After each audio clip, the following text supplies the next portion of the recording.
Assalamualaikum warahmatullahi taala wabarakatuh.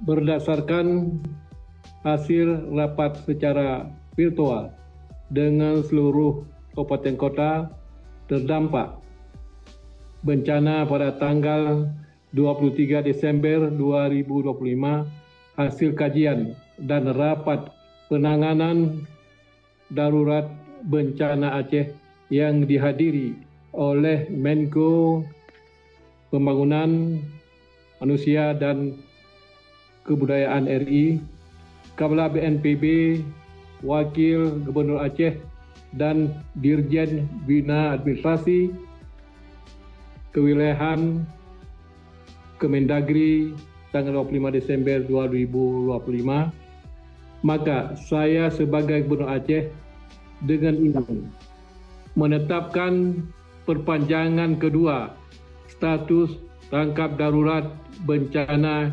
hidrometeorologi Aceh tahun 2025 selama 14 hari ke depan. Allah, kalau kamu nampak berita status darurat bencana Aceh dipanjangkan lagi 14 hari, itu bukan ayat yang biasa kan? Itu maksudnya kerja menyelamat, bantu masa dan pulih semula keadaan semasa masih belum selesai. Benda ni biasanya dibuat selepas penilaian lapangan dan bukan suka-suka guys. Dan bila tempoh dilanjutkan, itu sebenarnya sebab masih ada kawasan terputus, terisolasi, logistik lambat sampai dan banyak urusan asas belum stabil.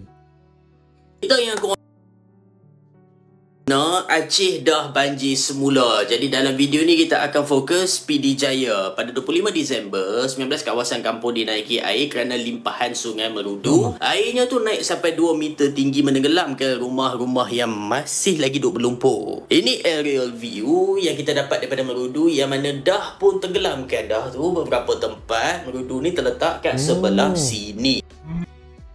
Sebelahnya tu adalah Merah 2 yang turut dinaiki air. Ini saya tak pasti banjir lama ataupun banjir yang baru berlaku ni. Tapi either way kita dah boleh anggap dah ini condition sekarang ataupun condition hari tu. Still equally horrible dengan gambar tu dan ceiling tu jadi dimensi betapa tingginya lumpur berserta kan garisan ni yang tunjuk paras air dah pun capai kat sini asalnya. Tapi ni adalah video daripada hari Rabu 24 Disember yang tunjuk arus sangat deras merisikokan maut kat Merah 2. So dalam tu habislah jawabnya. Dan kita ada Bandar 2 yang kampung Durian 7-nya tu dah pun dinaiki air. Durian 7 adalah salah satu daripada 19 buah kampung yang terjejas. So buat masa ni, maksudnya untuk kes Bandar Aceh ini, kerajaan wilayah beritahu ini perpanjangan kedua dan tempoh disebut bermula daripada 26 Disember 2025 sampai 8 Januari 2026 guys. Ya Allah, sampai ke sambutan tahun baru tu. PD Jaya dah pun confirm banjir semula. Ada juga dengar katanya Tamiang pun kena tapi belum ada pengesahan. Kalau kita tengok pada data, memang kawasan PD Jaya tu hujan buat suatu tempoh agak lama sejak 23 Disember. Cuma maksudnya jadi bila status masih on, maksudnya operasi bantuan masih dianggap fasa kecemasan, bukan fasa normal balik. Koordinasi, agensi, peruntukan, logistik dan arahan lapangan biasanya dibuat lebih pantas dan berpusat.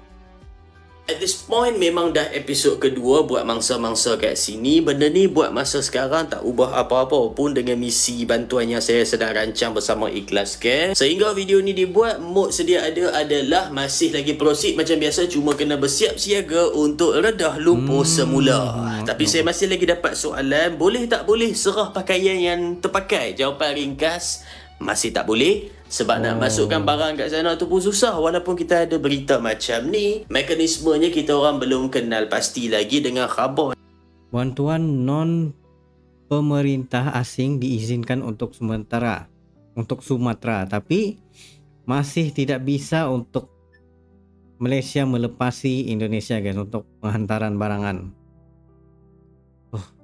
Kena serahkan kat relawan kat sana yang memang tak tak boleh lah bagi saya. Itu dari segi mekanisme, belum kira dari segi logistik yang semua pakaian tu kena disusun balik. Jadi jawapan mudah, belum tahu, belum jelas, belum boleh. Itu yang saya continue bersama Ikhlas Care yang berpakat dengan Muslim Care and the rest. Apa yang kita orang nak buat adalah dapatkan barangan kat sana dan bawa pergi ke Aceh terus. Jadi pada mana yang nak bantu sepenuh malam Jumaat ni pula, boleh datang ke profil saya, ambil ni dan masuk je kat sini. Kita orang dah pun book flight nak pergi ke sana pada 30 Disember ni. Masya Allah. Sebelum ni kita nampak sudah ni Abang Ahmad Faizal ini udah ke Aceh sebelum during ni lah, masa Disember hari tu sudah dia datang sana dan cuba untuk membuat bantuan dan sebagainya itu.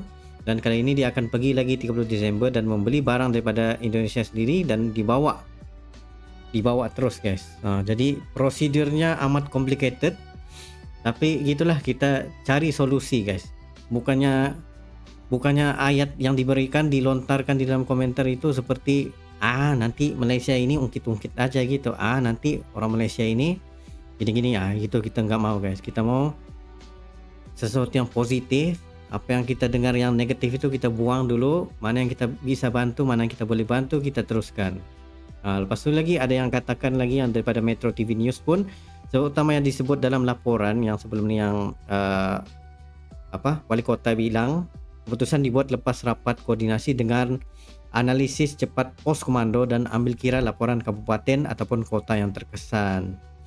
Dan bila kerajaan sambung tempo, kebiasaannya ada petunjuk lapangan macam masih ada kampung pedalaman yang susah akses, terisolasi. Jadi logistik lambat masuk, logistik sukar untuk masuk. Kena faham situ. Jadi keperluan asas mangsa belum stabil. Tempat berteduh, makan minum, ubat-ubatan dan keselamatan pun masih lagi orang kata ongoing lah. Ini daripada metrotvnews.com. Dan infrastruktur rosak, masih perlukan kerja pembersihan dan pembaikan supaya jalan, sekolah, klinik boleh berfungsi semula. Ya Allah. Wih, ya Allah Akbar. 2 days ago, 2 hari yang lepas, 25 Disember guys. Allah Akbar. Ya Allah.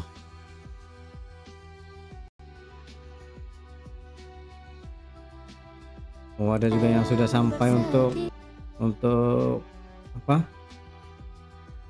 yang dirakam. Sebab beginilah guys, semenjak ada social media yang kita bisa lihat sendiri keadaan semasa berbanding melihat kepada media beritanya aja gitu. Jadi kalau tengok keadaan semasa melalui perkongsian TikTok daripada ramai orang, kita boleh lihatlah bagaimana keadaan semasa untuk pembersihan tuh guys paling susah.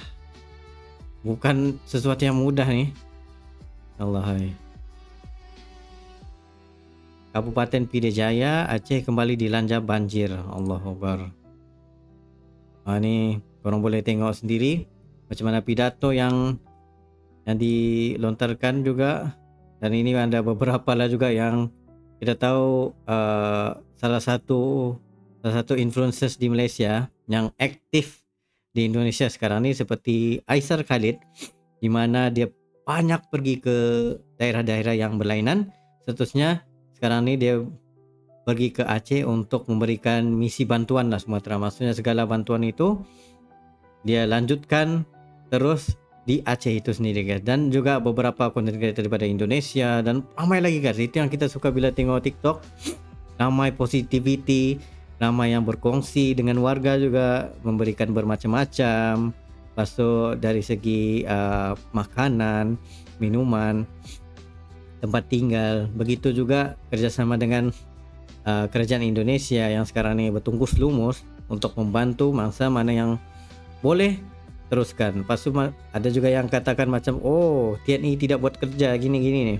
Tapi sebenarnya kita boleh nampak di TikTok sebenarnya mereka bertungkus lumus guys membuat kerja. Jadi apa-apa pun sekarang ni keep positif, dan apa yang kita boleh buat, kalau kita boleh membantu, kita teruskan untuk membantu. Sebab dengan tambahan darurat ini guys, bukan sesuatu yang biasa. Sebab confirm physical dan mental akan terganggu juga. Tapi apapun, buat warga Aceh, buat warga yang terkesan daripada banjir ini dan sebagainya ini, diharap kamu semua bisa tabah dan mendapat makan minum yang cukup, lagi-lagi untuk anak-anak, ibu-ibu yang udah berumur. Itu yang kita harapkan guys, semua dapat makan, semua dapat tempat tinggal juga, semua dapat kelebihan balik, semua dapat walaupun mengambil masa bertahun-tahun untuk membetulkan semula keadaan, tapi insyaallah ada sesuatu yang ada hikmah di sebalik kejadian yang kita sendiri pun tidak tahu. Dan insyaallah guys, kita doakan semoga Aceh kembali pulih supaya kita bisa balik ke Aceh untuk melancong, berwisata balik di sana insyaallah.